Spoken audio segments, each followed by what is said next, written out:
New Zealand versus England के बीच खेला जा रहा फर्स्ट टेस्ट मैच के पहला दिन बहुत ही शानदार रहा। आप सभी को बता दें कि लॉर्ड्स लंदन के मैदान पर खेला जा रहा है ये शानदार मैच, जहां पर दोनों ही टीमों के बीच बहुत बेहतरीन कांटे की टक्कर देखने को मिली।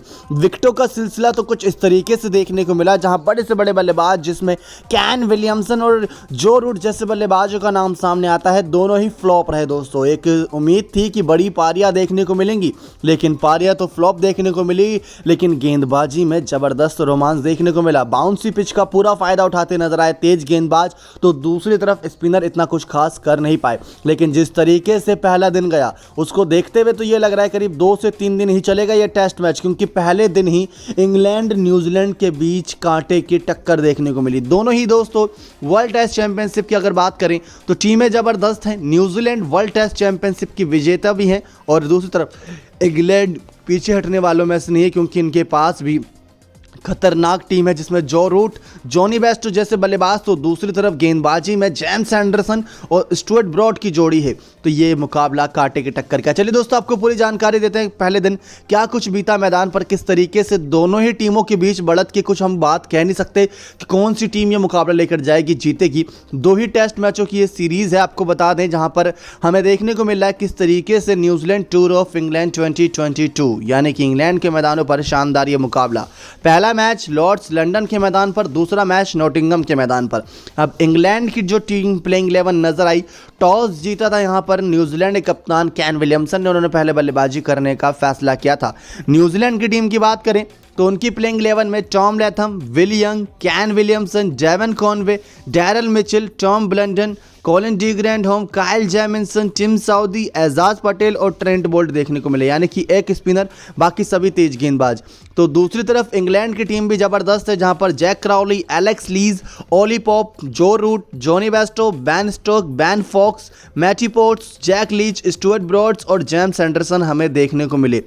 तो आपको बता दें, अब यहां पर जब न्यूजीलैंड की टीम पहले बल्लेबाजी करने के लिए उतरी तो महज 132 यानी कि 132 के स्कोर पर ऑल आउट हो गई टीम। ये अपने आप में बहुत गजब नज़ारा था कि न्यूजीलैंड की टीम 132 पर ऑल आउट हो गई। भले इंग्लैंड का घरेलू मैदान, होम ग्राउंड है, लेकिन न्यूजीलैंड से उम्मीद थी थोड़े बहुत रन बनाएंगे, क्योंकि उनके पास अगर बात करें न्यूजीलैंड के पास बल्लेबाजी में हमें डेवन कॉनवे देखने को मिलते हैं, टॉम लैथम देखने को मिलते हैं और कैन विलियमसन भी हैं, फिर भी इतनी जल्दी आउट हो गए। शुरुआत जेम्स एंडरसन और स्टुअर्ट ब्रॉड ने बहुत ज़बरदस्त करी थी। 1 रन पर दोस्तों विलियंग के रूप में, यानी कि पहले ही रन पर विलियंग के रूप में विकेट गिर चुका था। 2 गेंदों में 1 ही रन बना पाए थे विलियंग, जेम्स एंडरसन ने उन्हें चलता कर दिया था।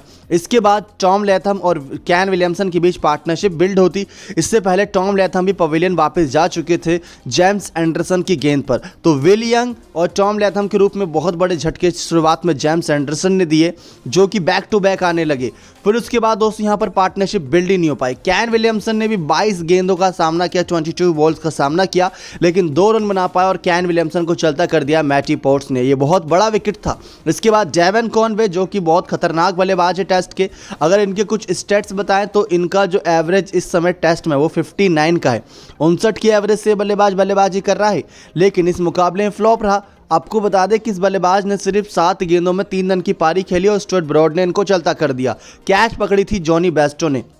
इसके बाद डैरल मिचेल यहाँ पर आए थे बल्लेबाजी करने के लिए और इनका कोई साथ देने के लिए टिक ही नहीं पा रहा था।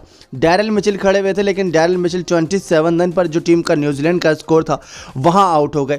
डैरल मिचेल ने 35 बॉल में 13 रन बनाए थे। उसके बाद टॉम ब्लंडन और कॉलिन डी ग्रैंडहोम मैदान पर थे, लेकिन दोनों बल्लेबाजों के बीच पार्टनरशिप बिल्ड होती इससे पहले टॉम ब्लंडन भी आउट हो गए। 36 के स्कोर पर बात करें तो किस तरीके से जो न्यूजीलैंड की हालत हो चुकी थी ना, 6 विकेट गिर चुके थे और 7वां विकेट 45 के स्कोर पर आया और 8वां विकेट 86 के स्कोर पर आया। वो तो यहाँ से टिम साउदी और कॉलिन डी ग्रैंडहोम ने तेजी से रन बटोर लिए, वरना तो ये जो बने हैं ना 132 ये भी नहीं बनते, क्योंकि 50 गेंदों का सामना करते हुए 42 रन कॉलिन डी ग्रैंडहोम ने 4 चौके की मदद से मारे, 50 बॉल में 42 रन। तो दूसरी तरफ टिम साउदी ने 23 बॉल में 26 रन की पारी तेजी से खेली, 4 चौके अपनी इस पारी में लगाए। जेम्स एंडरसन ने इनका विकेट चटकाया था और कॉलिन डी ग्रैंडहोम नाबाद खड़े थे। दूसरी तरफ ट्रेंट बोल्ट ने भी आकर लास्ट में 16 गेंदों में 14 रन की पारी खेल दी थी, एक चौके की मदद से। इसी वजह से थोड़ा तेजी से और स्कोर बढ़ गया, वरना तो 100 रन का आंकड़ा भी पार नहीं लग रहा था। 4 विकेट जेम्स एंडरसन ने चटकाई, 4 विकेट मैटी पॉट्स ने, 1 विकेट बैन स्टोक ने और 1 विकेट स्टुअर्ट ब्रॉड ने भी चटकाए। तो कुल मिलाकर 132 यानी कि 132 के स्कोर पर रोकने में कामयाब रहे न्यूजीलैंड की टीम को इंग्लैंड के गेंदबाज लॉर्ड्स के शानदार मैदान पर।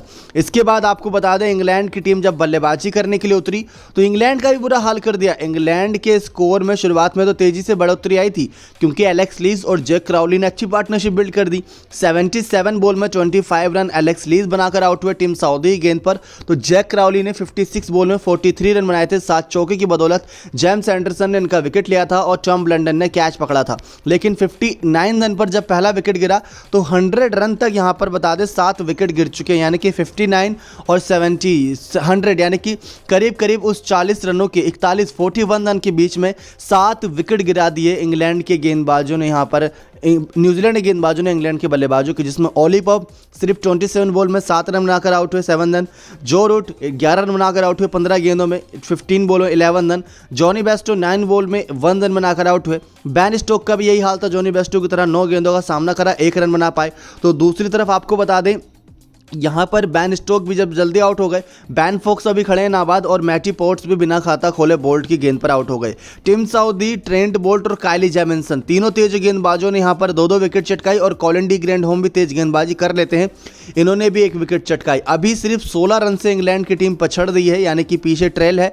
अब देखते हैं किस तरीके से 16 रन के अंदर अपने 3 विकेट बचा पाती है या नहीं, क्योंकि जो कल पहले दिन का जो पहला सेशन था वहां पर इंग्लैंड की टीम ने मजबूती बना ली थी गेंदबाजी के दौरान। तो आज का पहला सेशन और नई गेंद बहुत मायने रखेगी Trent Boult, Kyle Jamieson, Tim Southee के लिए, और ये पकड़ बनाने में कोई यहाँ पर कसर नहीं छोड़ने वाले। तो 132 रन न्यूजीलैंड ने बनाए थे, 116 रन इंग्लैंड 7 विकेट पर हो चुकी है, 7 विकेट लॉस में है। 3 विकेट इनके हाथ में, इंग्लैंड की टीम के 3 विकेट कब तक रहते हैं हाथ में, जहां पर आपको बता दें कि बैन फॉक्स और स्टुअर्ट ब्रॉड बल्लेबाजी कर रहे हैं। अभी आने वाले बल्लेबाज में कोई ज़्यादा कुछ खास है नहीं, लेकिन रन बनाना जानते हैं यहाँ पर जेम्स एंडरसन जैसे बल्लेबाज, और जैक लीच भी थोड़े बहुत रन बना लेते हैं, तो वो वहाँ पर नजरें रहेंगी। तो डे 1 स्टंप्स में ये हाल है कि दोनों ही टीम लगभग एक ही स्टेज पर हम कह सकते हैं खड़ी। वो तो लास्ट में वहाँ से कॉलिन डी ग्रैंडहोम ने रन बना दिए थे और यहाँ से रन शुरुआत में बनाए थे, लेकिन लास्ट में नहीं बना पा रहे। अब नई गेंद से इंग्लैंड के खिलाफ न्यूजीलैंड की तेज गेंदबाजी होगी, तो उसका सामना कैसे करेगी इंग्लैंड की टीम, ये देखना बहुत दिलचस्प होगा। तो पहले दिन का खेल तो मतलब रोलर कोस्टर राइड की तरह रहा। एक समय पर लगा कि न्यूजीलैंड की टीम तो पहले दिन ही कह सकते हैं इनका पर्दाफाश हो गया और ये हारती नजर आ रही है, लेकिन जिस तरीके से न्यूजीलैंड के गेंदबाजों ने वापसी करा दी पहले विकेट के बाद, 59 पर पहला विकेट गिरा और 100 रन तक 7 विकेट गिर चुके हैं, तो ये अपने आप में बहुत बड़ी बात है। डे 2 की यहाँ पर आपको जानकारी हमारे चैनल के माध्यम से मिलती रहेगी। चैनल को सब्सक्राइब कर बने रहें ताकि आप ऐसी ही लेटेस्ट अपडेट पा सकें। नेक्स्ट 9 स्पोर्ट्स की रिपोर्ट।